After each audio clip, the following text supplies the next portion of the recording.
Hi, I'm Marcus Trott from Olney Rugby Club. I'm responsible for sponsorship and fundraising. That involves anything from dealing with local businesses to sponsor the club and, like George, put advertising boards around our first team pitch.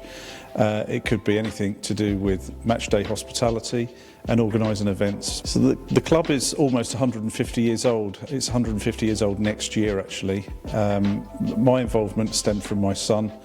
He played from under 6s through to under 18s, and I was too opinionated, I think, and had ideas for improvements, and got rolled in as a volunteer and got more and more responsibility.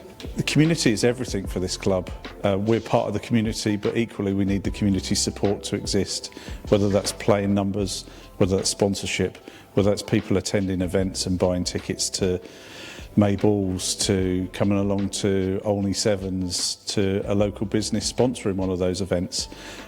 Having that support from the local community of people and community of businesses is imperative. Lots of people turn up at weekends and expect everything to be perfect, and we have a great way of delivering events and days at the club. At times I'm not sure how we do it, because we are volunteers and everybody's got a day job that they do. The volunteers put in hours and hours of work at evenings and weekends to make sure that match days in particular, and events that when they're run as like clockwork, really. Sponsorship is huge. Before I started, there was only a few sponsors of the club, generally the shirt sponsors.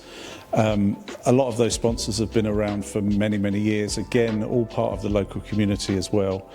To try and generate more income for the club so that we could invest in new facilities and invest in the rugby side of the club, we had to do that through external means. We didn't want to always use grants. Grants are really useful for certain projects, but actually the community involvement and having community sponsors was imperative of getting income into the club annually and being able to predict for next season and the season beyond based on what our sponsorship income might be.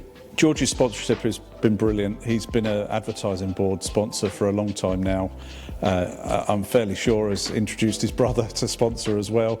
But equally, he's always on the other end of the phone or the end of an email and able to give advice. I emailed him only earlier on this week asking for some advice on pitch improvements and specifically how we grow our grass thicker.